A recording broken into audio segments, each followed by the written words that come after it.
Hello, everybody. Check this out. This is the last video, most recent one I made just today. And it's about following your good advice, following the good advice, as well as staying on 10 with your goal and dreams. Here it is. Check it out. Check it out. Hello, can you hear me? Hi, this is Purple Passion Renee, aka Lady T Poetic T. Whatever it is, the writer in me. But I just wanted to take a few minutes of your time, possibly 10, probably 20, 30 minutes. No, just kidding. Anyway, I just wanted to talk to you today. By the way, happy Tuesday. I hope you're having a good day so far. It's afternoon, and I'm not gonna talk too long because I'm waiting on my pizza to cool. Okay, so yeah, I got my pizza cooling right now, so I don't want it to be cold. I just want it to be not hot. Okay, just right so I can eat. So I'll give you about 7 minutes. Okay, I'm gonna try to talk slow, not too slow, but not too fast. Okay, here I am. Here I go. I just want to let you know if it's something that you really truly want to do, something that really moves you, motivates you, something that you have a passion for, jump right in. I mean, dive right into it. You have to go at it because if you sit on it, if you sit on the wall, it's like you at the pool, right? That's why I got the swimsuit on. Illustration. I go to the pool, I wear a swimsuit. I'm prepared, right? I'm ready to jump in. Okay, if I can't swim, I better have something else like right? I better have on a floating device or something. But I'm just saying, if it's something you want to do, you go prepared and you jump right into it. You jump into your goals. You jump into it because time is not waiting on anyone. So, with that being said, when I moved here to Georgia, I said I wanted to jump right in. I didn't want to sit on the Outer Banks. I didn't want to step on the edge and be like, oh, I'm scared. Oh, should I go this way? Oh, should I call? Should I check on this casting call? Oh, should I do this? Oh, should I jump? No, I got right on it, okay? I stepped up on the ladder and I got on that diving board and I jumped right in. I sure did. I did that. Now, I busted my head though too, right? That first time, okay, I didn't get it quite right. So if anybody out there that know me, boom, me and my daughter we kind of landed on our head, right? Woo! But we were looking good that day. We was looking good and feeling good. That's important because we still had that.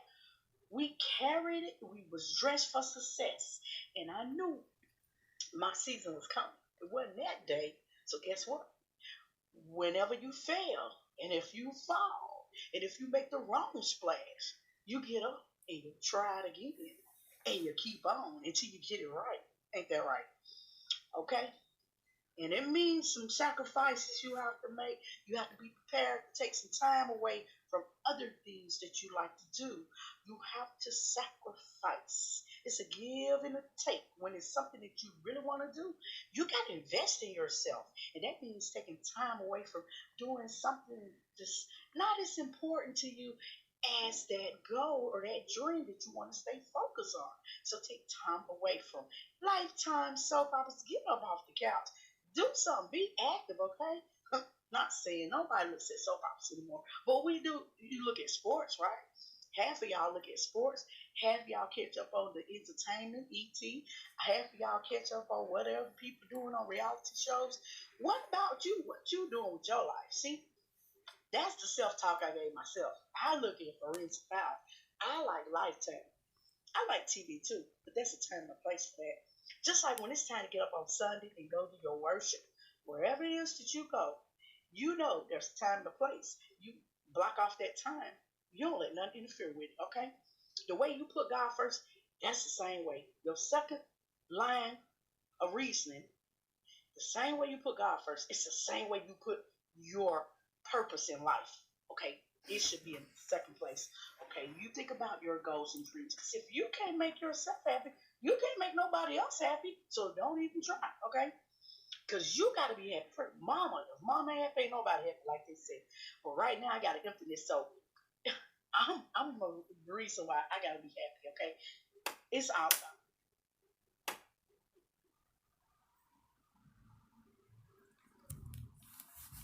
into it.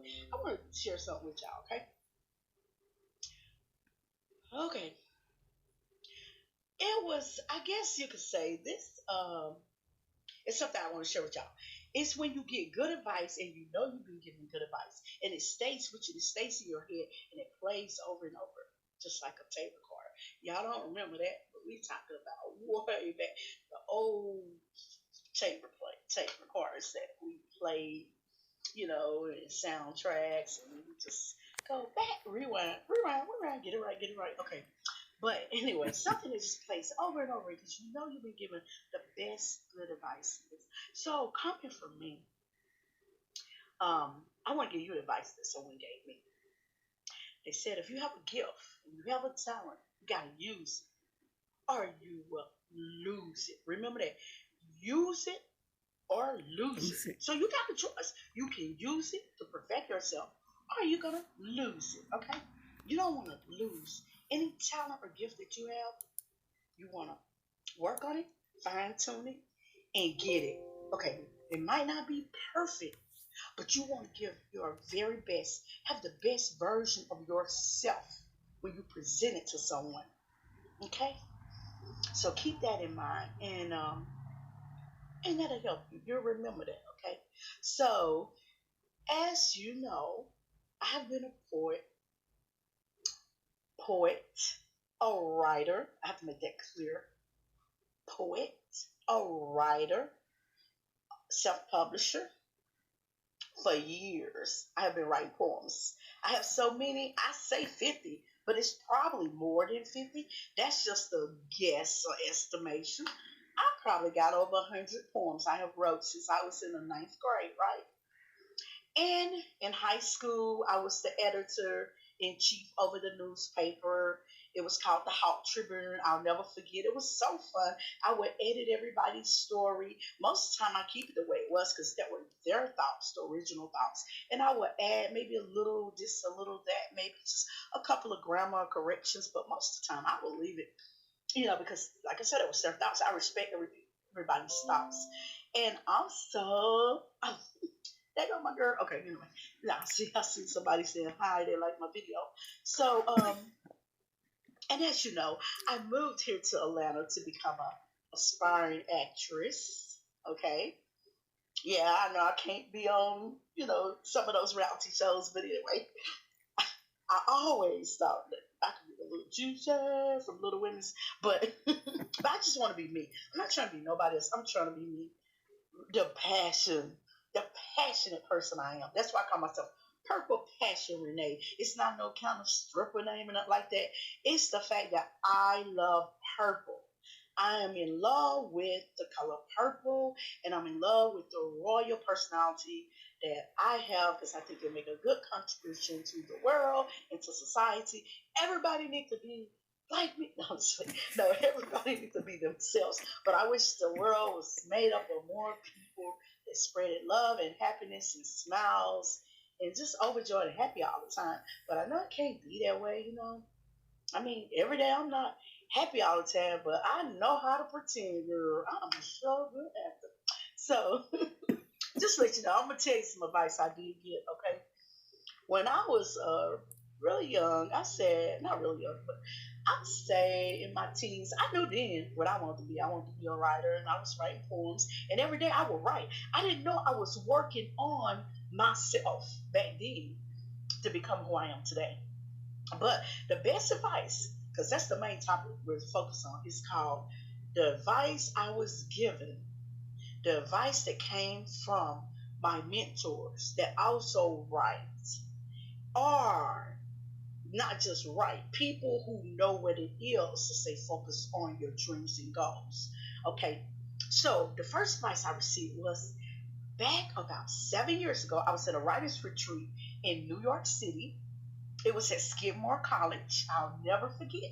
And we was laying out, chilling in the inside of the dorm, and then we took it outside. The conversation was so good. Me and my mentor, my Jewish mom. I call her my Jewish mom. She's been in my life since I was a baby, and my mom used to work for her. So she is a wonderful friend of the whole family, Mara Shapiro.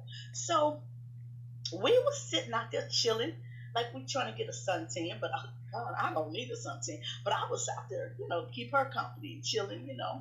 She might have wanted the suntan, not me, but we was just chilling, and she said, Renee, she said, you have the gift.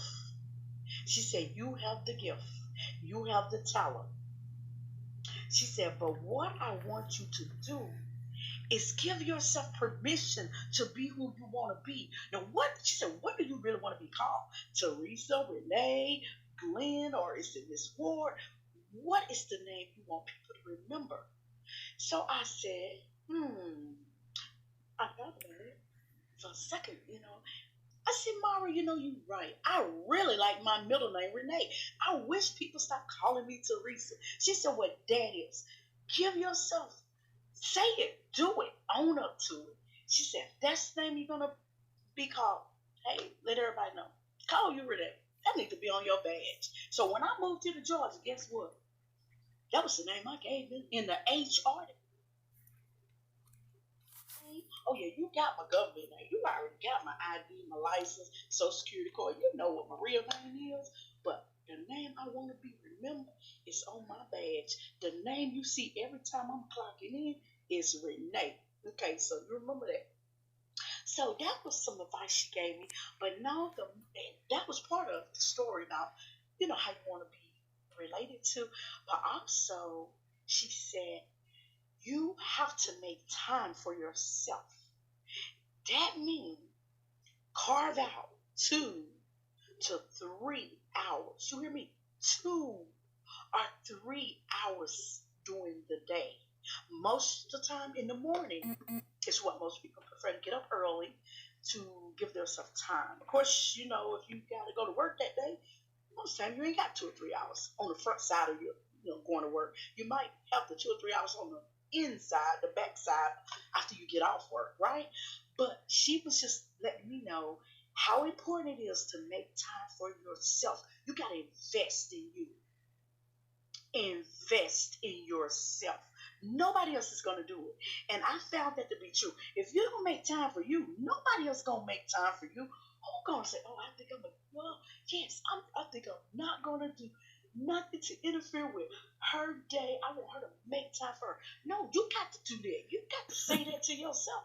That needs to be your mantra. If you stand up in the mirror and say, I'm going to make time for me, you got to act upon it. Nobody else is going to do it. In fact, nobody else knows what you're trying to do that day. So you got to invest in your own self. And some people, they don't know, because we all live in different places, different lives, different time zones. Some of us got friends all over the world. We miles away from each other.